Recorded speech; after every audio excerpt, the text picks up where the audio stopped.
ये संसार में विवाह शादी करके धर्म पूर्वक रहिए, भगवत भक्ति करके यहाँ से निकल जाइए, क्योंकि कुछ ये लेकर के जाने आपको देगा नहीं। ये प्रकृति से आप लेते हो, प्रकृति आपसे ले लेती है, ले जाने नहीं देती। वो कहते हैं क्या करना चाहिए, नो नेचर, प्रकृति को जानो, बी नेचुरल, नेचर को जानिए, प्रकृति को जानिए और अपने स्वभाव में स्थिर हो जाइए। पहला नेचर का अर्थ प्रकृति है, दूसरे का अर्थ स्वभाव है। आप प्रकृति को जानिए, प्रकृति परिवर्तनशील है। बी नेचुरल, आपका स्वभाव क्या है, ईश्वर अंश, जीव अविनाशी, चेतन अमल सहज सुख राशि। आप स्वभाव से ज्ञानमय हैं और ईश्वर के अंश हैं और सुख की राशि स्वयं में है, तो आप प्रकृति अपने स्वभाव में स्थिर हो जाएगी। संसार का स्वभाव परिवर्तनशील है, वहाँ पर शाश्वत सुख नहीं है। आप स्वभाव से ही सुखद स्वरूप हैं, आप अपने स्वभाव में स्थित हो जाइए।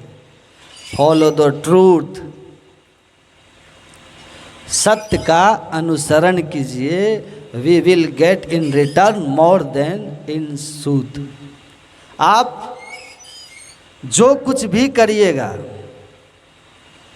न सत्य के पथ पर चलते हुए, तो आप देखिएगा कि जितना सत्य के लिए आपने गंवाया है, बदले में उससे करोड़ों गुना अधिक आपने शांति, प्रसन्नता, आनंद और सुख के रूप में रिटर्न पाया है।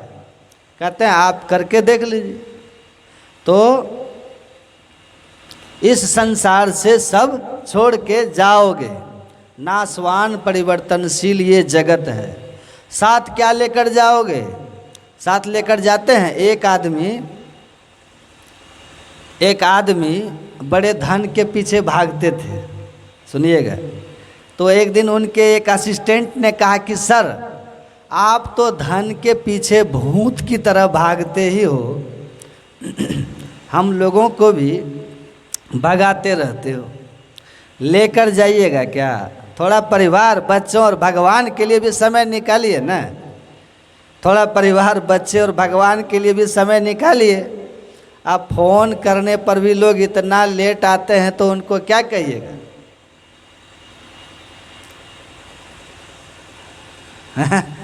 तो कहा कि भगवान के लिए भी थोड़ा समय निकालिए।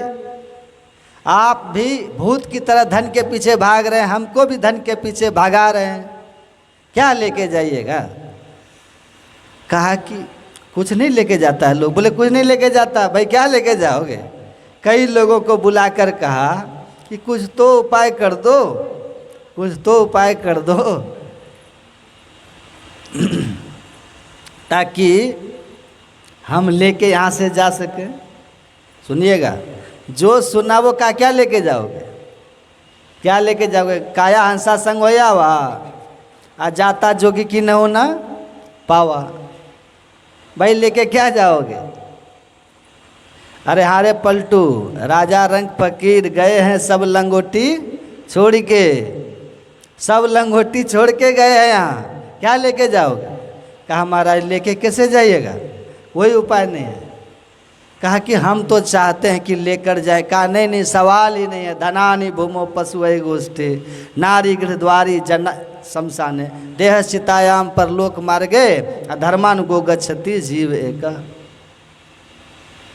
कि महाराज ये तो कुछ भी नहीं जाने वाला है, धन धरती पर पड़ा रह जाएगा, प्यारी पत्नी गृहद्वारी तक, पति शमशान, रिश्तेदार सब शमशान, देह चिता तक, परलोक में ये सब यहीं छूट गए। ये शरीर भी चिता में भस्मीभूत हो गया। जब गुरु महाराज जी कहते हैं धन को गिने निज तन न सहाई, तू हंसा एक का।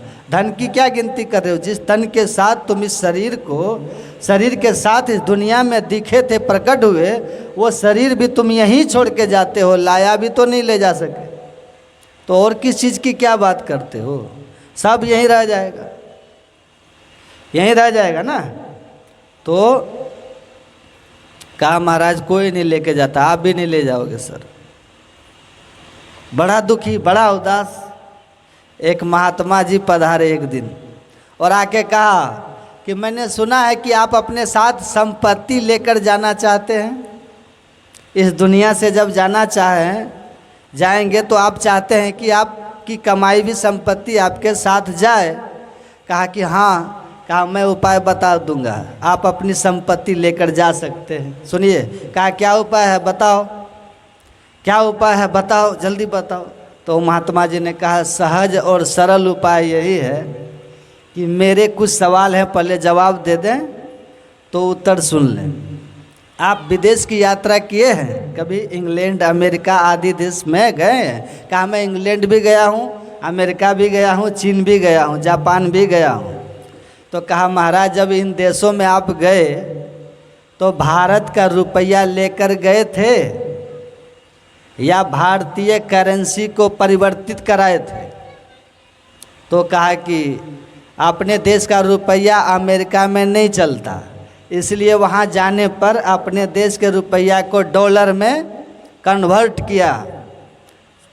चीन गया तो कन्वर्ट किया, रसिया गया तो रूबल में कन्वर्ट किया, इंग्लैंड गया तो उसको पाउंड्स में कन्वर्ट किया। मतलब अपने देश के रुपया उस देश में नहीं चलते, इसीलिए अपने देश के रुपया को उस देश के रुपया में, करेंसी को उस देश के करेंसी में बदलना पड़ता है। ये तो आप लोग भी समझते हैं ना, क्योंकि यहाँ का रुपया वहाँ क्यों चलेगा।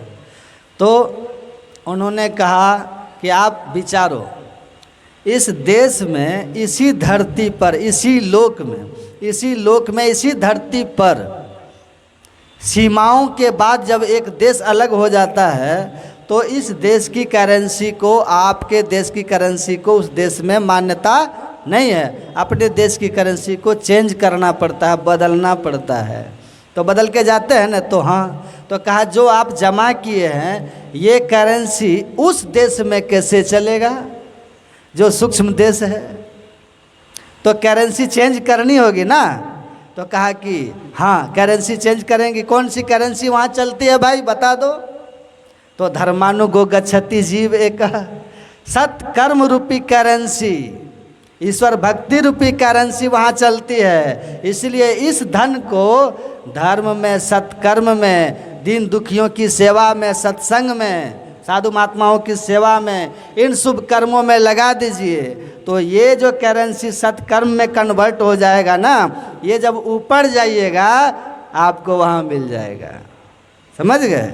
ये करेंसी आपको ऊपर मिल जाएगी। समझ गए?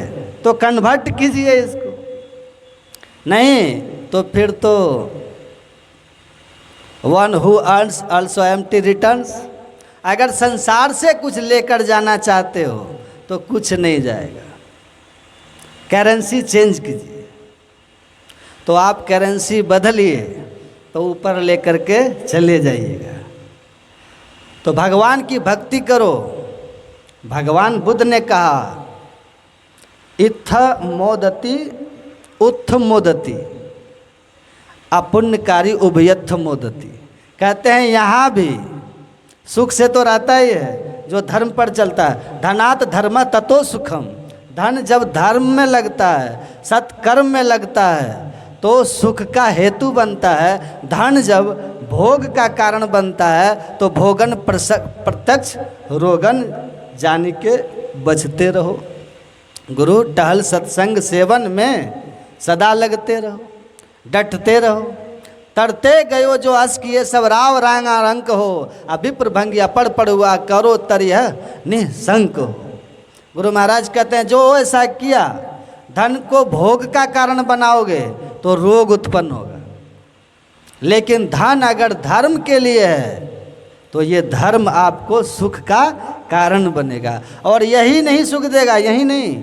गुरु महाराज कहते हैं पढ़ुआ अनपढ़ हो, ब्राह्मण हो, भंगी हो, जो धन को धर्म में लगाते हैं, सत्संग और गुरु सेवा साधु में लगाते हैं, वो सब तर गए। मतलब मोक्ष को प्राप्त कर लेते हैं, दुख से छूट जाते हैं। मोक्ष का अर्थ होता है जुट से छूट जाना, वो छूट जाते हैं। आप करो निशंक, बिना शंका के करो, आप सुखी हो जाओ। तो करिए राम पद पंकज ने, परमात्मा की भक्ति कीजिए। और धन खर्च हो तो भक्ति के प्रचार में हो, धन खर्च हो तो सत्कर्म में हो। भोग में खर्च करके क्या मिलेगा? जो आप खर्च कर दोगे, धर्म में खर्च करोगे, वो काम आ जाएगा, आएगा कि नहीं?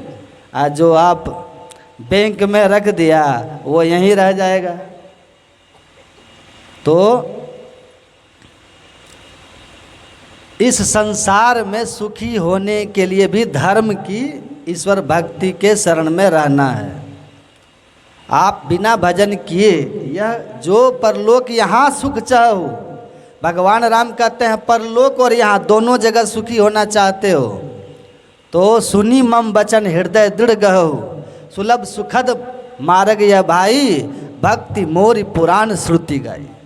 भक्ति हमारी वेद पुराणों ने इसको गाया है। तो सारे ऋषि महर्षि संत आज तक जो हुए सब एक मत होकर कहते हैं, सब संतन मिली एक मत कीजिए, चलिए पिया के देश, अब पिया मिले तो बड़े भाग से, नहीं तो कठिन कलेश। चलिए पिया के देश मतलब परमात्मा का देश चलिए, उनकी ओर चलिए, उनकी ओर होइए, उनकी ओर होइए, क्योंकि जीवन लह सुख हरि प्रतिकूला। सारे असंभव काम संभव हो जाएंगे। सूर्य को रात अंधकार सूर्य को ढक ले, खरहे के सिंह माथे पर सिंह उगाए, बांझ का बेटा किसी को मार दे, पानी के मथने से क्या निकल जाए, घी या बालू के मथने से तेल निकल आए, ये सारे असंभव काम संभव हो जाए। लेकिन जीव न लह सुख हरि प्रतिकूला, लेकिन परमात्मा से प्रतिकूल होकर के, भक्ति विहीन होकर के, भोग में डूब करके कोई चाहे सुख शांति मिल जाए, महापुरुष कहते हैं कि असंभव है। और वो ऐसे नहीं कर रहे हैं, अनुभव से गुजर के कर, अनुभव से गुजर के कर रहे हैं, वो उसमें सुख पाते हैं और तब दुनिया को सुनाते हैं कि मुझे सुख मिला, आप इस तरह से चलिए तो सुख मिलेगा। एवे भूमा तत्सुखम न अल्प सुखमस्ति भूमा तुम्हें विजिज्ञासितव्य। नारद जी ने सनत कुमार को कहा कि सुख के लिए प्रयत्नशील नर नारी लाख प्रयास के बाद भी दुखी क्यों रहते हैं? तो सनत कुमार ने कहा था कि हे नारद, सुख कहाँ है? एवे भूमा तत्सुखम, जो अनंत है उसी में अनंत सुख है। अनंत का न अंत होता है, इसलिए अनंत को पाने वाले का सुख का, आनंद का भी अंत नहीं होता है। और जो सीमित है वो ससीम है, उसका अंत होता है, तो उसको पाकर मिलने वाला सुख का भी अंत होता है, सुख का भी अंत होता है। तो संसार ससीम है, उत्पत्ति द्वय, ये प्रकृति द्वय, उत्पत्ति लय, उत्पत्तो और नाश को प्राप्त होता है। तो जो बनने बिगड़ने वाला है, ससीम है, उससे असीम सुख नहीं होगा। असीम परमात्मा को पाकर ही असीम सुख मिलता है। इसलिए जो अनंत सुख के, स्थिर सुख के इच्छुक हैं, उनको चाहिए कि उस अनंत को जाने, ईश्वर को जाने। ईश्वर अनंत ईश्वर ही है, आदि अंत रहित ईश्वर ही है, उसको जानो, उसकी भक्ति कीजिए। वही राम का निज स्वरूप है। राम ब्रह्म परमार्थ रूपा, अविगत मतलब सर्वव्यापक, अविगत अलग अलग मतलब जो देखने में इस आँख से इंद्रियों से नहीं आए, अनादि जिसका कोई, जो सबसे पहले का है, जिससे पहले का कोई नहीं हो, अनुपा जिसके जैसा दुनिया में कोई है ही नहीं, जिससे किसी का उदाहरण तुलना नहीं किया जा सके, एकदम अद्वितीय है और समस्त विकारों से रहित है। ऐसे वाणी से परे अनंत सत्ता ब्रह्म राम की भक्ति करो, उससे प्रेम करो तो प्रेम छुड़ावे जगत से, प्रेम मिलावे राम, अब प्रेम करे गति और ही ले पहुँचे हरिधाम। तो प्रेम परमात्मा में कीजिए, वहाँ सुख है। तो मैंने कहा कि मैं तो शाश्वत शांति के लिए